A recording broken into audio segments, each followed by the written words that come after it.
बिस्मिल्लाहिर्रहमानिर्रहीम। अस्सलाम वालेकुम मोहतरम मुसासा इकराम। यहाँ तक एडजस्टेबल टैक्स तक मैंने आपको पिछली वीडियो में पार्ट 1 में बता दिया था। अब यहाँ से आगे कुछ 2-3 चीज़ें रह गई हैं, वो मैं आपको कंप्लीट बताता हूँ। ये जो एडजस्टेबल टैक्स है वो आपने सैलरी स्लिप से मैंने आपको बताया था कि हर मंथ का जो इनकम टैक्स कटता है, जो माइनस में लिखा होता है, आपने उस सब को जमा करना है। तो ये आपके पास जो टैक्स आ गया था यहाँ पर 16,055, तो ये आपके पास टोटल टैक्स आ गया था। अब जो आपका टोटल कंप्यूटेशन में टैक्स बन रहा था यहाँ पर 21,407 में से आपने ये एडजस्टेबल टैक्स को माइनस करना है। 16,055 में इसको माइनस करेंगे तो आपके पास जो आंसर आएगा वो आपने टैक्स रिडक्शन में यहाँ पर मेंशन करना था। तो यहाँ पर कुछ टीचर का जो सैलरी स्लिप की जो इनकम टैक्स काटा होता है उसमें कुछ इशू आता है, तो कुछ अमाउंट आगे पीछे होती है। तो यहाँ पर जब आप अमाउंट इंटर करेंगे, फ़र्ज़ किया यहाँ पर आप 6,000 इंटर करते हैं तो कैलकुलेट पर क्लिक करेंगे, अगेन कैलकुलेट पर क्लिक करेंगे तो वो 6,000 यहाँ पर इंटर नहीं होगा, तो वहाँ पर वो खुद से एक अमाउंट इंटर कर देगा।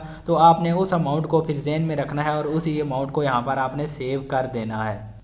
अगर तो ये आपका ठीक आ रहा है, जो आप मेंशन 6,000 कर रहे हैं, तो ये 6,000 आपको अलाउ कर रहा है और आपका यहाँ पर सेव हो रहा है, तो फिर कोई इशू नहीं है। लेकिन अगर आपका यहाँ पर इशू आ रहा है, आप 6,000 फिल कर रहे हैं और यहाँ पर वो खुद से उसको ऑटो फिल कर देता है 5,000, तो फिर आपने दोबारा ये कंपटीशन पर जाना है और अपना टोटल टैक्स देखना है। यहाँ पर जो आपका टोटल टैक्स लिखा होगा, यहाँ पर जैसे 21,407 लिखा हुआ है, इसको नॉर्मल इनकम टैक्स के आगे ये 21,407 को आपने देखना है और इसमें से आपने टैक्स रिडक्शन जो आपने 6,000 फिल किया था लेकिन उसने 5,000 कर दिया, इसको माइनस कर देना है। 21,000 में से 5,352 को माइनस करेंगे तो अब जो आपके पास आंसर आएगा वो आपने एडजस्टेबल टैक्स में लिख देना है। ये उन टीचर के लिए है, कुछ टीचर की सैलरी स्लिप में जो इनकम टैक्स का इशू आ रहा होता है, कुछ 100-200 रुपये का इशू आ रहा होता है, जिसकी वजह से ये अमाउंट जो एडजस्टेबल और टैक्स रिडक्शन में इशू आता है। अगर आपका इशू नहीं आ रहा, जो आप अमाउंट फिल कर रहे हैं वही आ रही है, तो फिर इसका मतलब है कि आप ठीक जा रहे हैं, आपको कोई ये चीज़ें जो मैंने अभी बताई ये करने की ज़रूरत नहीं पड़ेगी।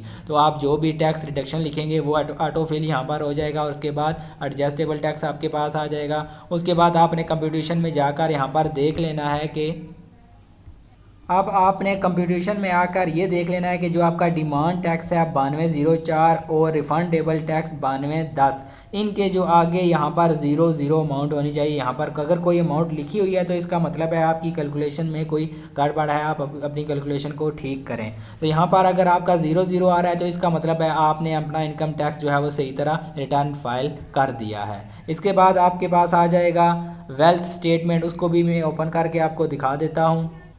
अब आपने यहाँ पर वेल्थ स्टेटमेंट पर क्लिक करना है। यहाँ पर आपका पहला जो ऑप्शन आ रहा है पर्सनल एक्सपेंसेस, इस पर आप क्लिक करेंगे तो यहाँ पर आपके सामने रेंट, ये काफ़ी सारी चीज़ें आ गई हैं आपके पास, व्हीकल रेट्स, इलेक्ट्रिसिटी। तो इनमें से अगर आप अपनी जो आपकी पूरी पे है वो यहाँ पर आप पूरी पे भी इन चीज़ों में इंटर कर सकते हैं, लेकिन अगर आप आधी यहाँ पर इंटर करना चाहते हैं तो आप आधी यहाँ पर इंटर कर दें और बाकी जो आपकी आएगी वो यहाँ पर रिकन्सलेशन में इंटर हो जाएगी। तो इन ये सारी चीज़ें, गैस में आपने कितनी पेमेंट की, आपकी जो टोटल पे है उसमें से आधी पे, जैसे यहाँ पर ट्रैवलिंग में हमने लिख दिया कि 60,000 खर्च हो गया, इसी तरह वाटर में इतना खर्च हो गया, गैस में इतना खर्च हो गया, वाटर मेडिकल में हमने इतना खर्च कर दिया, ये सारी चीज़ें यहाँ पर मेंशन कर दें। ये तकरीबन टोटल जितनी भी आपकी तनख्वाह बन रही थी उसमें से आधी तनख्वाह मैंने यहाँ पर मेंशन कर दी है। इसी तरह आप भी आधी या 50% या 70%, 60% जितनी भी आप चाहते हैं कि यहाँ पर आप मेंशन आपका खर्च वगैरह हो रहा है वो आप यहाँ पर मेंशन कर सकते हैं। पूरी भी मेंशन कर सकते हैं, कोई इशू नहीं है, लेकिन आपने आधी यहाँ पर लाजमी मेंशन करनी है और जो बाकी बचेगी, क्योंकि हमने अपनी पे को ज़ीरो करना है, तो यहाँ पर आप आधी मेंशन कर दें। जो बाकी बच गई है वो भी आप इलादा रख के लिख लें, उसको हमने इस नीचे वाले ऑप्शन में रिकन्सलेशन ऑफ नेट असेस्ट में जाकर ज़ीरो करना है। यहाँ पर आपने ये सारी अमाउंट लिख कर जितनी भी आपने आधी सैलरी जो आपकी थी वो यहाँ पर आपने 60% या 70% सैलरी का आपने यहाँ पर जो भी आपका खर्चा हुआ वो यहाँ पर आप मेंशन कर दें। उसके बाद आप डबल कैलकुलेट कर देंगे तो ये अमाउंट आपकी यहाँ से सेव हो जाएगी। इसके बाद नेक्स्ट आप ये सेकंड वाला टैब छोड़ के थर्ड वाला टैब है जो है रिकन्सलेशन ऑफ नेट असेस्ट, इस पर आप क्लिक करेंगे तो आपके सामने यहाँ पर ये वाली विंडो ओपन होगी। यहाँ पर जो ये कोड है 7031, इसमें आपने इनफ्लो के जो नीचे आ रहा है इनकम डिक्लेयर्ड, इसमें टोटल आपने अपनी सैलरी लिखनी है जितनी भी आपकी कुल सैलरी है जो आपने 12 मंथ की जमा किया है वो यहाँ पर आपने लिखनी है। और ये आपके पर्सनल एक्सपेंसेस जो पीछे हमने इंटर किए थे 5 लाख जितने भी आपने इंटर किए थे पर्सनल एक्सपेंसेस में अमाउंट, वो अमाउंट आपकी यहाँ पर आ जाएगी, ऑटोमेटिकली यहाँ पर लिखी हुई आ जाएगी। उसके बाद जो आपकी अमाउंट बच गई है वो मैंने बताया था, जो आपकी अमाउंट बच जाएगी वो आपने यहाँ अदर वाले ऑप्शन में लिख देनी है कि इतनी अमाउंट बच गई थी, तो वो आप यहाँ पर इंटर कर देंगे। और आपने एक और बात का यहाँ पर ध्यान रखना है कि ये वाला जो अनरिकॉन्सिल अमाउंट है ये आपके पास ज़ीरो होनी चाहिए। ये अगर आपके पास ज़ीरो आ गई है तो अब आप इनकम जो टैक्स रिटर्न है वो फाइल जमा करवा सकते हैं। तो यहाँ पर आपने आधी पे आपने पर्सनल एक्सपेंसेस में लिख देनी है और जो बाकी आपकी पे आएगी वो आपने रिकॉन्सलेशन नेट असेस्ट को ओपन करके ये अदर वाले ऑप्शन में यहाँ पर आपने इंटर कर देनी है। आउटफ्लो का जो अदर वाला है 709 कोड, ये यहाँ पर मैंने इसको हाईलाइट कर दिया, इसको आपने यहाँ पर आपने अदर वाले ऑप्शन में बाकी सैलरी आपने यहाँ पर इंटर कर देनी है। आधी आप उधर कर दें और आधी आप यहाँ पर कर दें।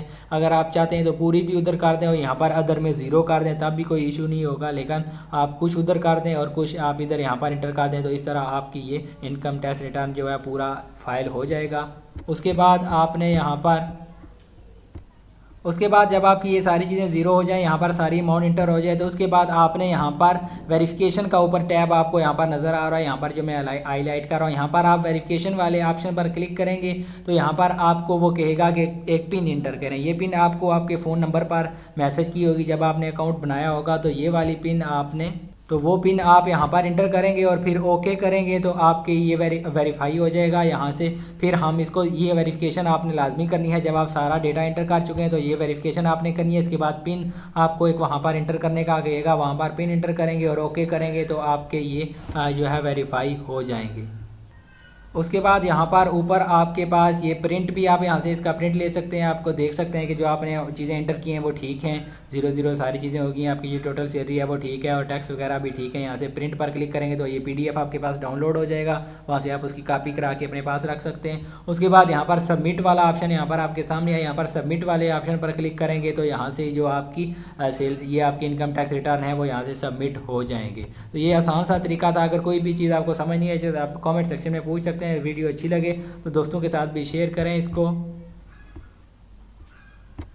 यहाँ पर जब आप सबमिट वाले ऑप्शन पर क्लिक करेंगे तो वहाँ यहाँ पर यस और नो आपके पास आएगा कि आप इसको दोबारा एडिट नहीं कर सकेंगे, इसलिए इस वजह से आप सारी चीज़ों को देख लें कि आपकी सारी चीज़ें ठीक हैं, तभी आप यहाँ यस वाले ऑप्शन पर क्लिक करें। उसके बाद अगर आपका सक्सेसफुली सबमिट हो गया तो आपके पास ये वाली विंडो यहाँ पर आ जाएगी और आपका ये सबमिट हो जाएगा। अगर ये वाली विंडो आपकी आ जाती है तो इसका मतलब है कि आपने इनकम टैक्स रिटर्न फाइल जो है वो आपके सबमिट हो गए हैं। ये बहुत ही आसान सा तरीका था, मैंने तमाम टीचर के साथ शेयर किया है। आप वीडियो को देखें और अपने इनकम टैक्स खुद ही रिटर्न फाइल करवा सकते हैं। किसी भी चीज़ में अगर कोई भी इशू हो तो एडजस्टेबल टैक्स या उन दो टैक्स में अगर आपका कोई इशू हो रहा तो आप कॉमेंट में भी पूछ सकते हैं। इंशाल्लाह मैं आपको गाइड करने की पूरी कोशिश करूँगा। बहुत शुक्रिया आप लोगों का वीडियो देखने का। अल्लाह हाफिज़।